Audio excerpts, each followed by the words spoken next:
Shower industrial estate Hyderabad में tissue paper के कारखाने में लगी आग पर काबू पाने की कोशिश जारी। रेस्क्यू 1122 के मुताबिक फायर फाइटर्स गुज़िश्ता कई घंटों से आग बुझाने में मसरूफ हैं।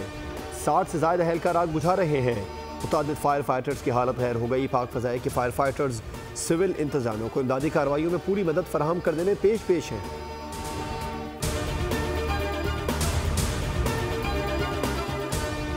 कश्मीर पुलिस का थाना बख्शापुर के हुदूद में इंटेलिजेंस बेस्ड ऑपरेशन। पुलिस और डाकुओं के दरमियान शदीद फायरिंग का तबादला।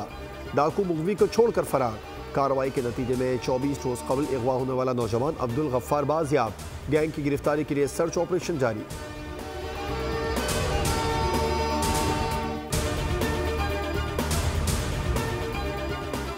और सऊद, साजिद और नोमान अंग्रेजों के लिए तूफान।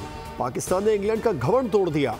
बैटिंग, बॉलिंग, फील्डिंग तीनों शोबों में शाहीन छाए रहे। पाकिस्तान ने 3.5 साल बाद अपनी सरजमीन पर टेस्ट सीरीज जीत ली। तीसरे मैच में इंग्लैंड को 9 विकेटों से शिकस्त। 36 रन का मामूली हदफ शाहीनों ने हंसते खेलते 1 विकेट पर हासिल कर लिया। पाकिस्तानी स्पिनर्स ने इंग्लिश बल्लेबाजों को चकरा कर रख दिया। इंग्लैंड की पूरी टीम को लंच से कबल ही आउट करके पवेलियन भेज दिया। मेहमान टीम ने पहली इनिंग्स में 267 और दूसरी इनिंग्स में 112 रन बनाए। दोनों इनिंग्स में साजिद खान ने 10, नोमान ने 9 विकेटें हासिल की।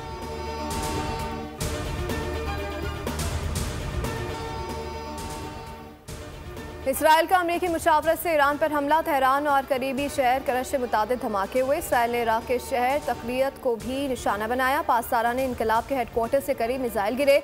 हमले के वक्त तेहरान में सायरन बजने लग गए। धमाकों से मुतादिद इमारतों में आग लग गई। तेहरान फायर डिपार्टमेंट के मुताबिक आग से मुतासरा एक इमारत से 10 अफराद को निकाला गया।